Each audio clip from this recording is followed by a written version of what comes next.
Today, I wanted to see how far I could get in just one attempt on every RobTop Geometry Dash level, and here's how it went. I've loaded in, and we're starting with Stereo Madness. Wait! Is Geometry Dash music copyright?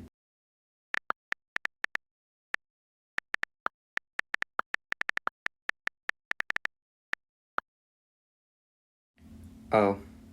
Stereo Madness went about as well as you'd expect. I obviously one-attempted it, as it is the easiest level in the core RobTop levels of the game.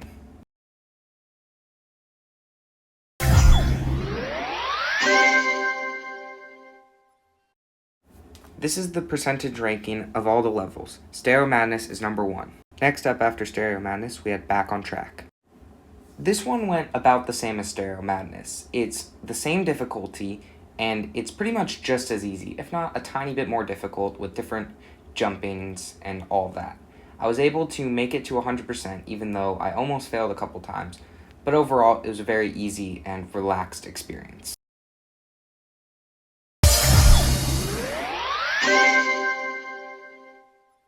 Back on Track is now on the leaderboard, and it is at 100% as well with Stereo Madness. It's at number 2 just because it came second, and that's how I'm ranking it. Next up after Back on Track was Polargeist.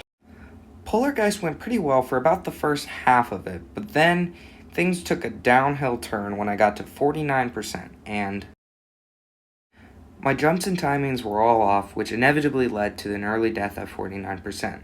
This is the updated ranking on the leaderboard. After finishing up Polargeist, it was time to move on to Dryout. Dryout is a level I did significantly better than I expected to do. I expected to fail around the halfway mark, which is normally where I failed when I was trying to beat this level for the first time. And it felt much easier than I remember it being, especially the upside down part. I didn't remember the upside down part being that easy, I suppose.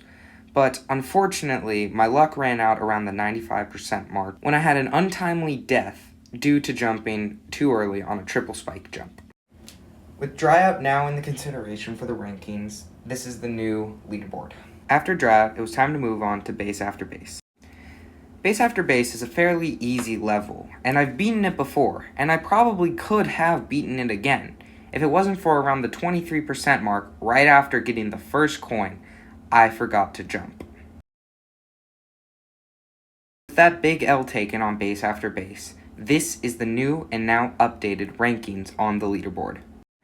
After doing Base After Base, it was time to move on to Can't Let Go. Can't Let Go went really well, but that luck ran out at the 90% mark where I jumped too soon, leading to my death on the spikes. With Can't Let Go now in the consideration, here is the new and improved leaderboard. After finishing up Can't Let Go, it was time to move on to Jumper. Now Jumper isn't too hard of a level, but this run sucked a bit. I started off pretty good, and I was doing well, jumping, as the name implies.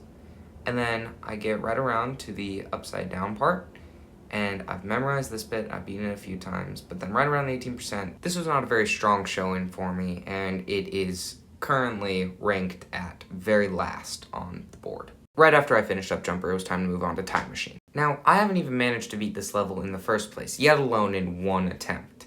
So that's why it was not at all a shock when I didn't complete it, yet, in fact, I died at 47%, right around the triple spike jump, when I forgot to jump over the yellow boost pad that rocketed me right into the spikes above head.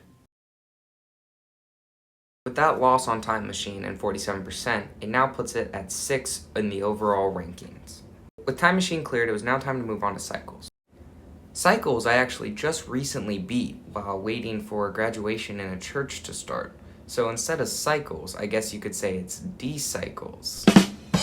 Anyways, this was about how I expected it to kind of play out. I didn't really expect to beat it because I've only beaten it once, and that was just recently. So I died around the part where I usually die, which is 76% on the ball and triple spikes. With Cycles now on the board, here it is updated. With Cycles done, now it's X step. X step is yet another one I have not beat yet, so expectations weren't really high, because if I've never beaten it at all, how would I beat it in one attempt, unless I sight read it or whatever. But it was pretty easy going, but then we got to the spaceship part, and ba-boom. With X step done, here it is in its 9th place spot. Getting away from X step, moving over to Clutterfunk. Clutterfunk is yet another one that I still haven't beaten yet, only around 32% is my best, so I didn't really have high expectations for this one either, and that served me well because when I got around the 22% mark, I jumped too early on the saws and died. After doing Clutterfunk, it now sits at a 9th place spot.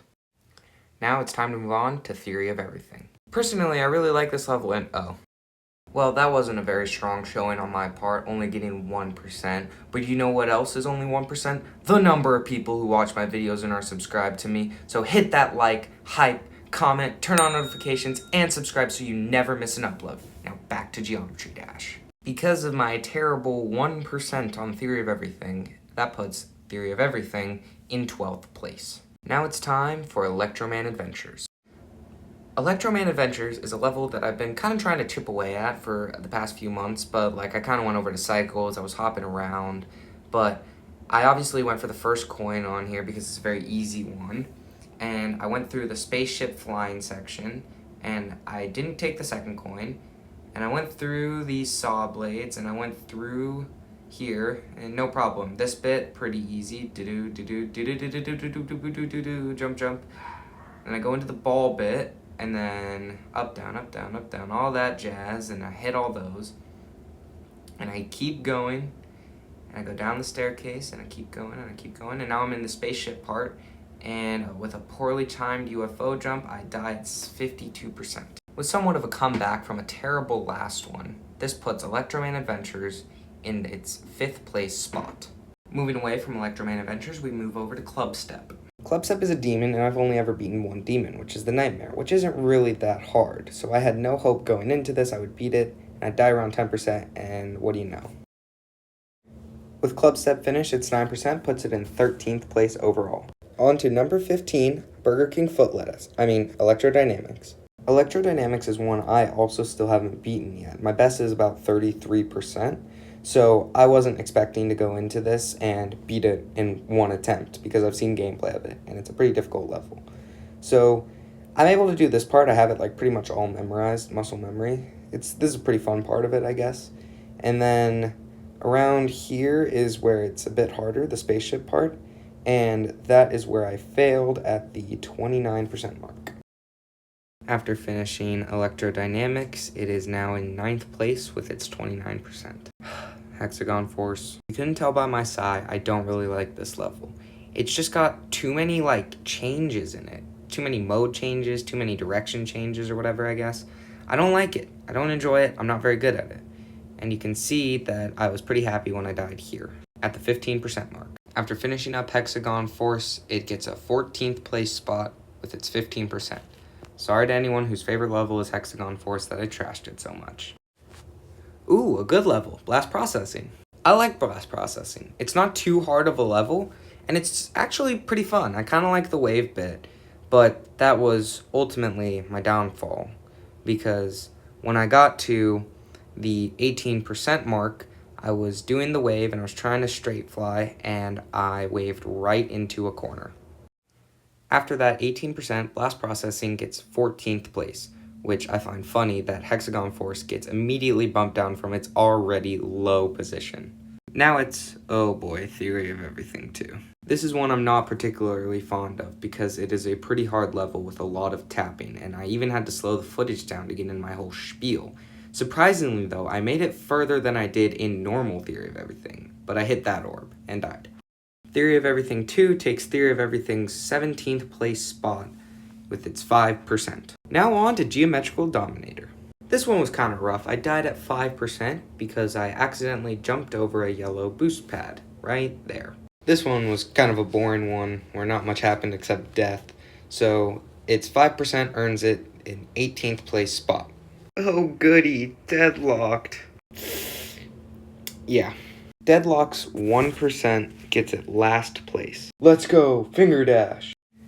Finger Dash is actually a pretty cool level in my opinion. It's pretty fun, and it's got good scenery, and I like all the buttons and stuff. And luckily, I made it to my favorite part, but I did end up dying around the 79% mark, or the second spider part.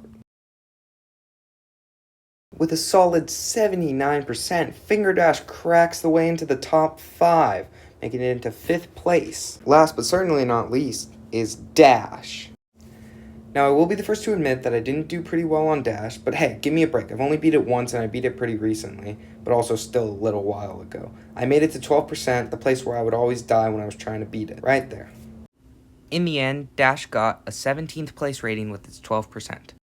Here are the final rankings of all 22 levels in Geometry Dash by how many percentages I could get by doing one attempt each.